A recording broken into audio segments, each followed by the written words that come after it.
ភាពសុខថ្ងៃបងប្អូនប្រុសស្រីអ្នកស្រែចំការធ្វើស្រែ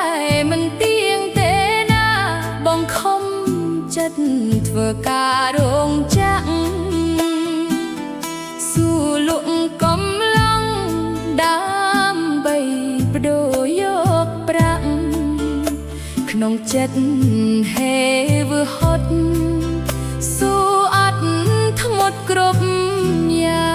ងបងអូនអ៊ុំមីងពូប្រឹងស៊ូស៊ីអត់ស៊ីឃ្លានពេលខ្លះកូនស្ទើមិនបានរៀនព្រោះតែអត់ឃ្លានបងខំបោះបង់សិក្សាម្ដាយជុំពាក់គេរត់តែធ្វើព្រោះតែប្រាក់តើឲ្យខ្ញុំធ្វើយ៉ាងណាអីវ៉ាន់ទីផ្សារថ្លៃស្ទើរគ្រប់មុខជីវិតកម្មមរសូមអង្គមេត្តាប្រណី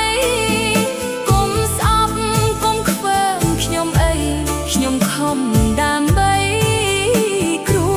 សារខ្ញុំខំប្រឹងណាស់មិនហ៊ាននៅផ្ទះយូរថ្ងៃម្ដងណាបានអើយតែបានធ្វើការបានប្រាក់កាលណាទើបគ្រួសារខ្ញុំមានបាន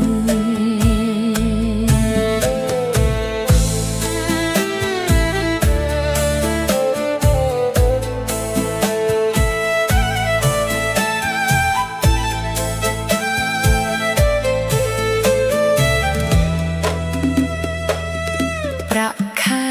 ក៏តិចតើធ្វើមិនដេច